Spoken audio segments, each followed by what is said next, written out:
그래서 이렇게 해서 시편 3편 2절 그 원문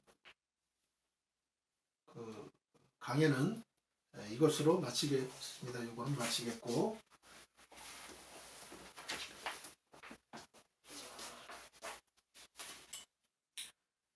오늘은 이제 고난의 아침에 드리는 비탄의 기도 2입니다. 성도는 어떤 순간에도 하나님에 대한 신뢰를 잃어서는 안 됩니다. 어떤 순간에도, 죽는 순간에도 하나님에 대한 신뢰를 잃어서는 안 된다는 거. 이게 가장 중요한 겁니다. 2절을 보면 다윗은 시편 3편 2절입니다. 2절을 보면 다윗은 많은 사람이 나를 대적하여 말하기를 그는 하나님께 구원을 받지 못한다 하나이다 라고 하였습니다. 즉 대적들이 다윗 자신을 가리켜서 하나님께 버림을 받은 자라고 저주하며 조롱하고 있다는 거예요.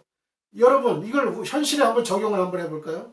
우리들도 신앙을 진짜 갖고 있고 신앙대로 말씀대로 살아가려고 하는 성도들은 우리가 직장에서나 이 사회에서 이런 다윗과 같은 이런 조롱과 안 믿는 자들로부터 조롱과 저주 이런 말을 안 들으면 이상한 거예요.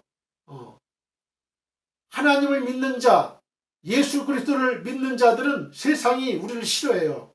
세상이 그랬잖아요. 예수님도 세상이 너희를 싫어하기 전에, 미워하기 전에 먼저 나를 미워했기 때문에 그렇다.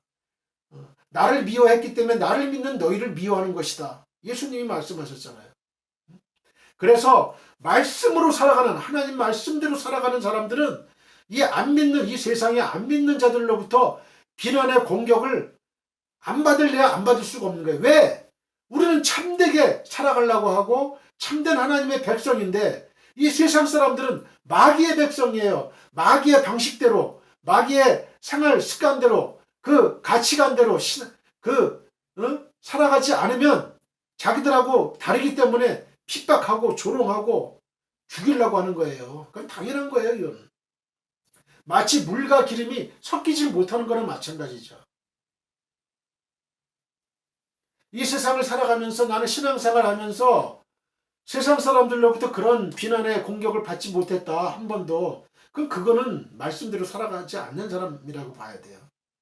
반드시 말씀대로 살아가려고 하고 하나님 진리의 말씀대로 살아가려고 하는 사람들은 반드시 그 안 믿는 자들로부터 공격을 받게 돼 있어요. 비난을 받게 돼 있어요.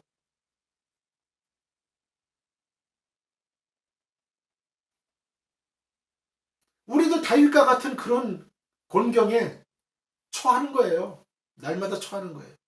다윗의 이 고백은 다윗을 향한 시므이의 저주를 연상케 해줍니다. 즉 시므이는 사무엘하 16장 7절로 8절을 보면 다윗이 압살롬을 피하여 황급히 도피할 때 다윗을 향하여 돌을 던지며 저주를 퍼부었던 거예요.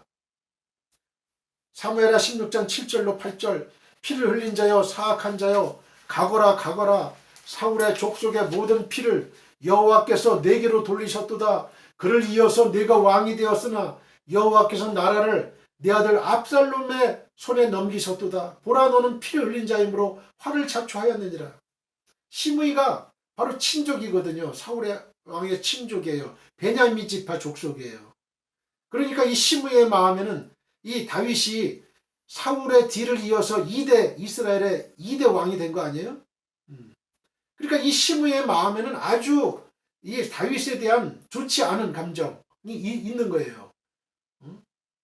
이 사울 왕이 어디에서 죽었습니까? 길보아 전투에서 죽었어요.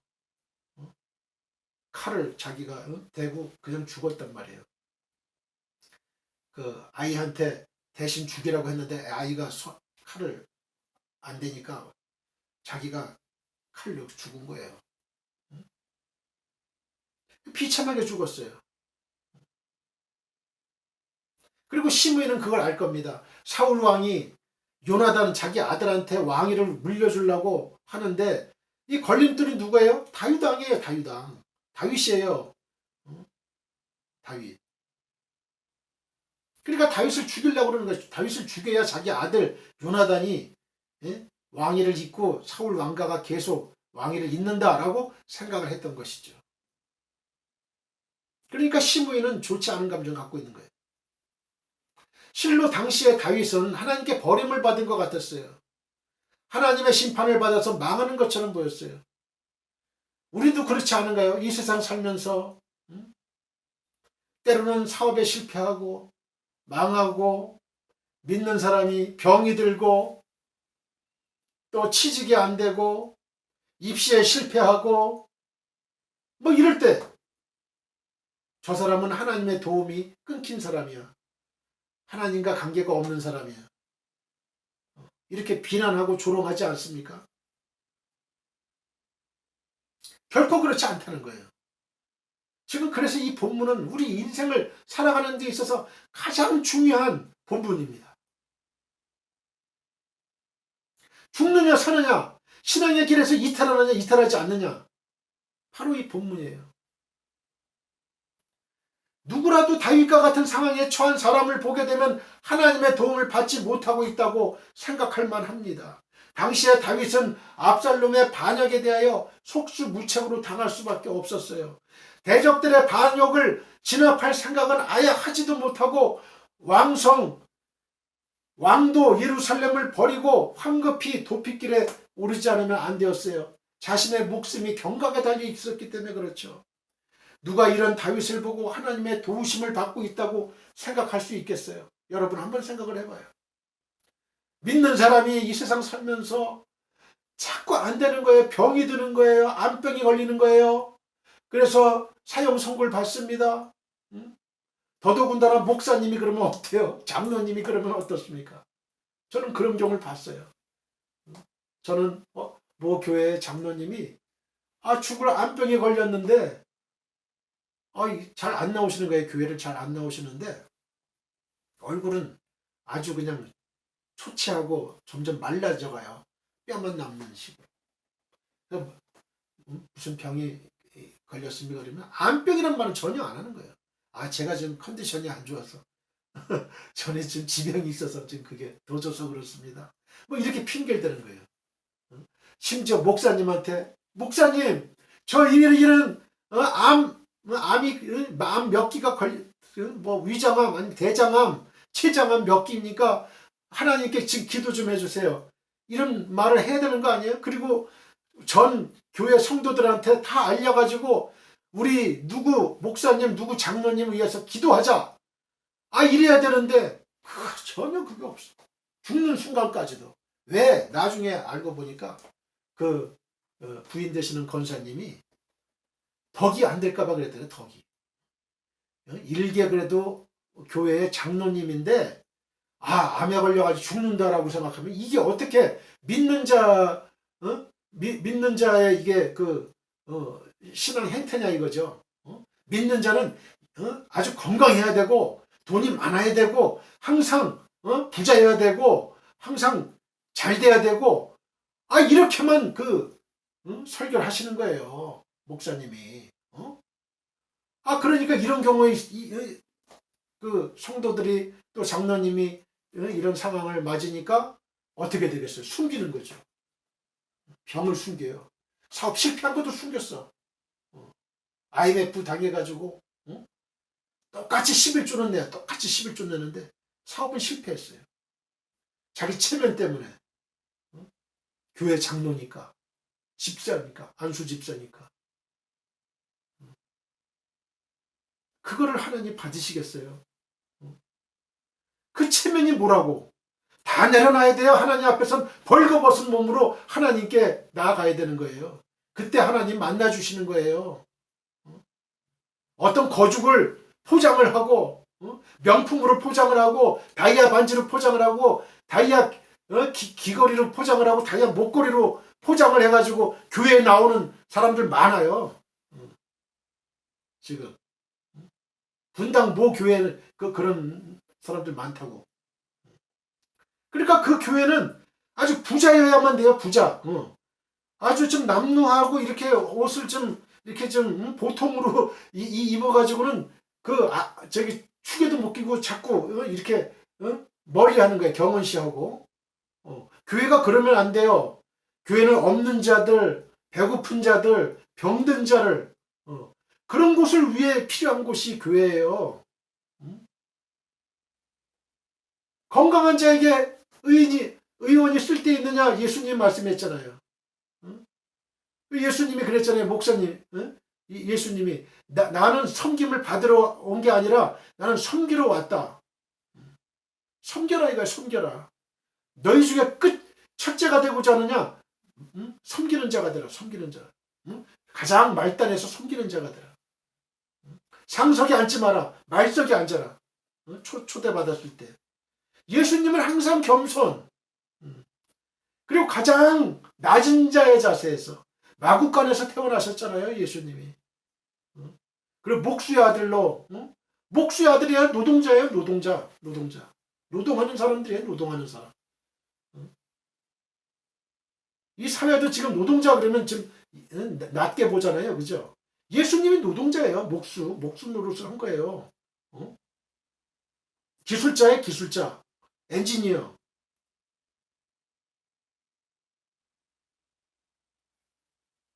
차별이 있으면 안 돼요. 교회는 차별이 있으면 안 돼요. 제가 전에도 말씀드렸죠. 저기 안동인가요? 저쪽 그 지방에 그 양반집 주인하고 상놈 그 집에서 이제 일하는 그 노비죠.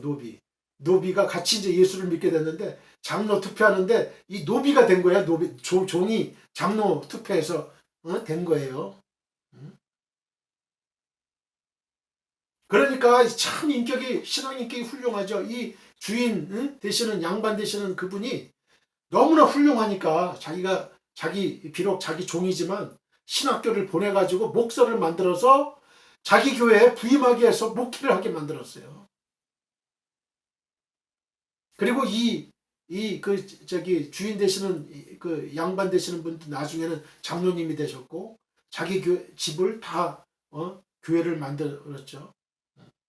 훌륭하신 신앙 인격자들이에요. 그 주인의 종이었던 것이죠. 한국 교회도 바로 이런 정신이 있어야 되는 거예요. 자꾸 교회 건물만 막 높이 하고 웅장하게 하고 없는 자들, 병든 자들 외면하고 하나님이 도와주세요? 도와주지 않지요.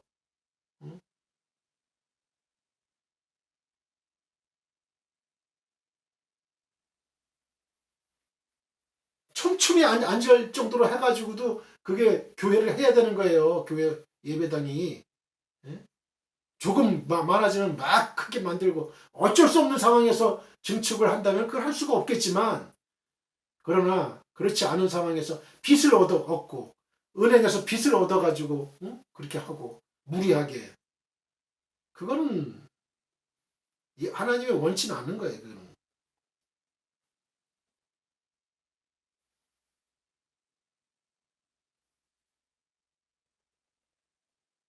다윗의 대적은 물론이고 많은 일반 백성들까지도 다윗이 하나님께 버림을 받았다고 생각을 했어요.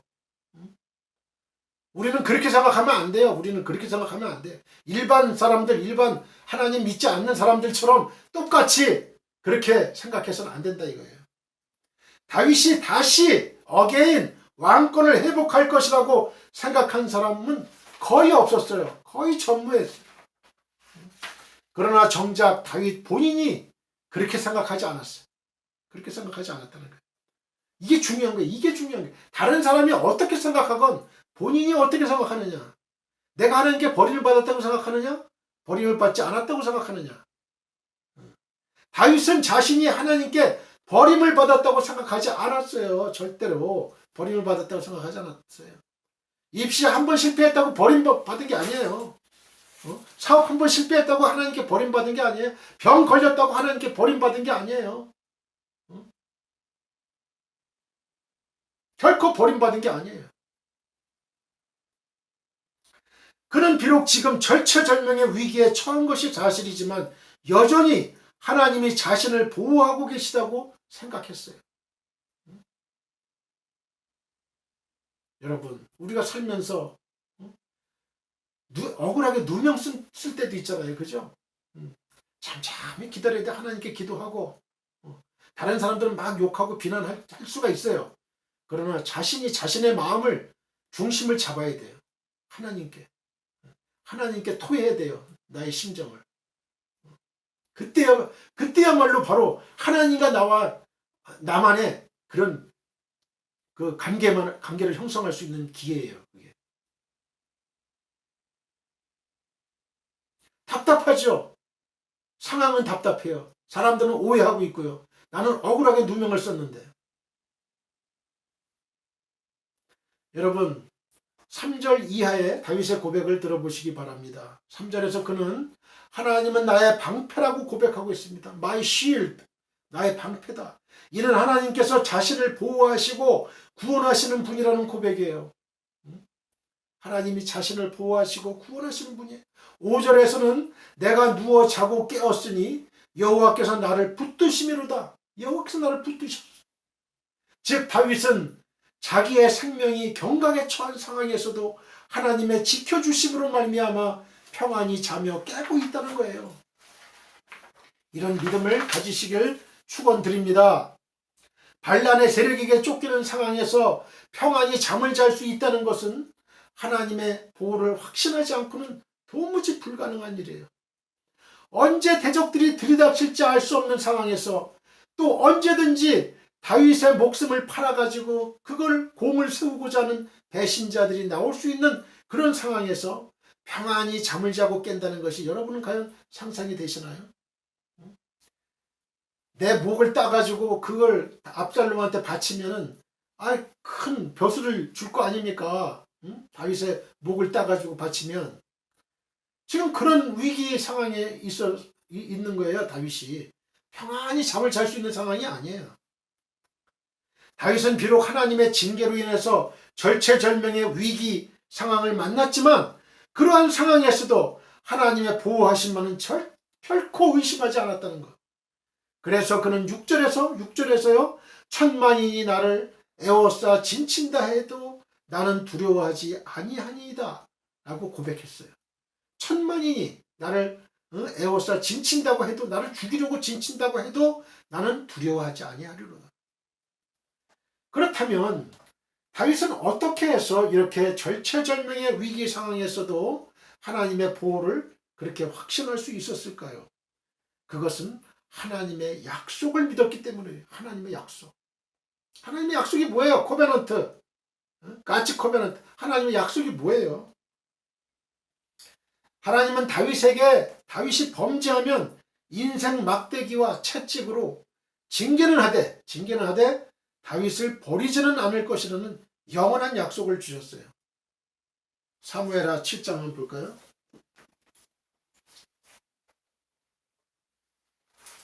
사무엘하 7장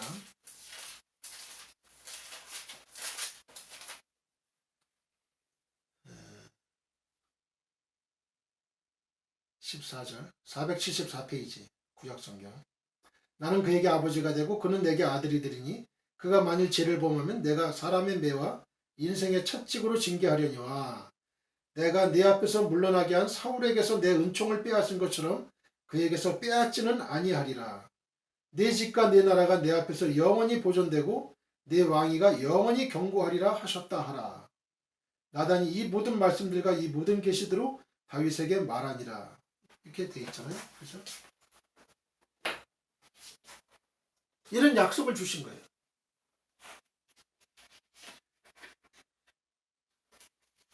다윗이 범죄하면 인생 막대기와 채찍으로 징계는 하되 그를 버리지는 않을 것이라는 영원한 약속을 주신 거예요. 버리진 않는다 이거예요. 버리진 않는다. 다윗은 이러한 하나님의 약속을 믿었기에 많은 사람들이 저는 하나님께 도움을 받지 못한다라고 저주하며 조롱하는 것이 당연하게 보이는 절체절명의 위기 상황에서도 하나님을 바라보며 낙담하거나 절망하지 않았던 것입니다. 이 글을 읽으면서 저는 또 이런 생각이 들어요. 마태복음 27장 39절로 44절 예수님이 또 떠올랐어요. 지나가는 자들은 자기 머리를 흔들며 예수를 모욕하여 이르되 성전을 헐고 사흘에 짓는 자여 내가 만일 하나님의 아들이거든 자기를 구원하고 십자가에서 내려오라 하며 그와 같이 대제사장들도 서기관들과 장로들과 함께 희롱하여 이르되 그가 남은 구원하였으되 자기는 구원할 수 없도다. 그가 이스라엘의 왕이로다. 지금 십자가에서 내려올지어다. 그리하면 우리가 믿겠노라. 그가 하나님을 신뢰하니 하나님이 원하시면 이제 그를 구원하실지라. 그의 말이 나는 하나님의 아들이라 하였도다 하며 함께 십자가에 못 박힌 강도들도 이와 같이 욕하더라. 얼마나 답답했겠어요. 예수님이 자기의 그 심정을 모르고 지금 이렇게 욕하고 지나가는 자들은 머리를 흔들고 조롱하는 거예요. 십자가에서 내려와라. 네가 하나님의 아들이거든. 십자가에서 내려와라. 대제사장 서기관 장로들도 희롱했어요. 지금 십자가에서 내려오면 우리가 믿겠다. 그가 남은 구원했을 때 자기는 구원할 수 없도다. 그가 하나님을 신뢰하니 하나님이 원하시면 이제 그를 구원하실지라. 그의 말이 나는 하나님의 아들이다 하였도다. 하며 함께 십자가에 못 박힌 강도들도 이와 같이 욕했어요. 예수님은 내가 이 십자가를 지고 이제 죽은 지 3일 만에 다시 부활하는 걸 지금 생각하고 있는데 지금 근데 이런 비난은요 예수님의 귀에 들어오지도 않았을 거예요. 이건 아무 쓸데없는 거거든요. 이건 그렇잖아요. 3일 만에는 이제 부활하고 이제 40일 계셨다가 지상에 계셨다가 이제 부활 승천하시는 하셔가지고 하나님 보좌 우편에 앉아 계시는 건데 우리도 바로 이와 같이 지금 세상 사람들이 아무리 욕하고 뭐 비난하고 해도 그냥 쓸데없는 거예요. 그거는 거기에 마음을 두면 안 돼요. 마음을 두면 안 돼요. 욥이 그랬잖아요. 욥도 결코 절망하거나 실망하지 않았잖아요. 아까 병든 장로님 말씀드렸죠. 사업 실패, 입시 실패, 취업 실패한 사람들. 세상 사람들은 그때 의심의 눈초리로 우리를 봐요. 하나님을 믿는데 저렇게 열심히 믿었는데 왜 저런 결과를 얻었을까? 선교사님이 비행기를 타고 수십 년간 열심히 이제 선교하려고 그렇게 그 외국어도 공부하고 그냥 그 나라 언어도 공부하고 해가지고 비행기를 타고 가는 도중에 하늘 비행기에서 추락해가지고 죽는 경우를 봤을 때 믿지 않는 자들, 심지어 우리 믿는 자들까지도 조차도 그 의심의 눈초리를 보는 거예요. 그게 아니에요. 그게 하나님의 뜻은 반드시 있는 거고 하나님 뜻인 거예요. 이때 낙심치 말아야 돼요. 우리가 가져야 될 태도는 낙심치 말아야 된다. 절망하지 말아야 된다. 실망하지 말아야 된다. 부활의 회복의 새 아침이 밝아온다. 이걸 우리는 인식을 해야 돼요. 부활의 새 아침, 회복의 새 아침, 다윗에게도 회복의 새 아침이 밝아오는 거예요. 밝아왔어요. 성도 여러분, 하나님은 우리를 향해서도 다윗에게 주셨던 것과 같은 약속을 주셨어요. 똑같은 약속을 주셨어요. 하나님은 우리를 향해서 히브리서 13장 5절에 내가 결코 너희를 버리지 아니하고 너희를 떠나지 아니하리라 하셨느니라. 그 약속해 주셨어요.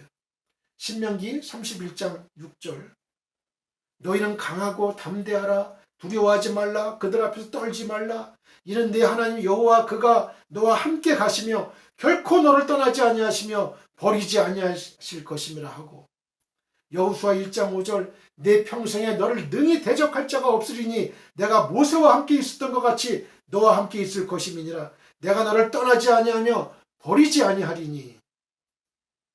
이 약속은요 본래 하나님의 택한 백성인 이스라엘 백성들에게 주신 것이에요. 신명기 31장 6절 8절. 근데 히브리서 기자가 신약 성도들에게 적용시킨 거죠. 적용시킨 거예요. 하나님은 이 약속대로 당신의 백성을 버리신 법이 없어요. 어디 버리신다는 얘기가 어디 있어요? 버리지 아니하실 것이라 했잖아요. 신명기 31장 6절. 하나님은 당신의 백성 이스라엘이 범죄하면 엄히 징계는 하시되 그들을 버리지 아니하고 나중에는 반드시 회복시켜 주셨습니다. 이것이 믿음이에요. 이것이 믿음. 이것이 믿음. 오늘 우리는 신약의 이스라엘입니다. 즉 하나님의 백성이고 자녀예요. 하나님은 구약 이스라엘을 지키고 보호하신 것처럼 우리 또한 영원히 지키고 보호하실 거예요. 여러분은 이에 대한 믿음을 가지심으로 어떤 상황에 놓인다고 해도 다윗같이 하나님을 굳게 신뢰하고 담대할 수 있기를 바랍니다. 시편 23편 4절 내가 사망의 음침한 골짜기로 다닐지라도 해를 두려워하지 않을 것은 주께서 나와 함께 하시니라. 주의 지팡이와 막대기가 나를 안위하시나이다. 이것이 믿음이에요. 반드시 부활의 아침이 오고 다시 회복시키는 하나님의 역사가 반드시 있다는 것을 믿는 것이, 하나님의 약속을 믿는 것이 바로 믿음이에요. 우리의 믿음이에요. 이사야 41편 10절 두려워하지 말라 내가 너와 함께함이라. 놀라지 말라 나는 네 하나님이 됨이라. 내가 너를 굳세게 하리라. 참으로 너를 도와주리라. 참으로 나의 의로운 오른손으로 너를 붙들리라. 요한복음 16장 33절 이것을 너희에게 이르는 것은 너희로 내 안에서 평안을 누리게 하려 함이라. 세상에서는 너희가 환난을 당하나 담대하라. 내가 세상을 이기었노라. 예수님 말씀하셨습니다. 기도드리겠습니다. 사랑과 능력이 많으신 하나님 아버지, 오늘 이 시간 하나님의 말씀을 저에게 주심을 감사합니다. 이 하나님의 약속을 믿는, 끝까지 믿는 어떤 상황 가운데서 저희들 다윗과 같이 그런 목숨이 경각에 달려있고 쫓기는, 원수들에게 쫓기는 그러한 상황 속에서도 다윗은 하나님의 약속을 결코 잊지 않고 놓치지 않고 믿었습니다. 끝까지 믿었습니다. 저희 성도님들도 어떤 상황이 있든지, 어떠한 안 좋은 상황이 있든지 하나님의 약속을 끝까지 믿고 우리를 버리지 아니하신다는, 다윗과 같이 우리를 똑같이 버리지 아니하신다는 그 약속의 말씀 믿고 견고한 신앙의 소유자를 다 되게 도와주옵소서. 이것이 믿음입니다. 믿음의 사람 되게 도와주옵소서. 주 예수 그리스도의 거룩하신 이름으로 기도했습니다.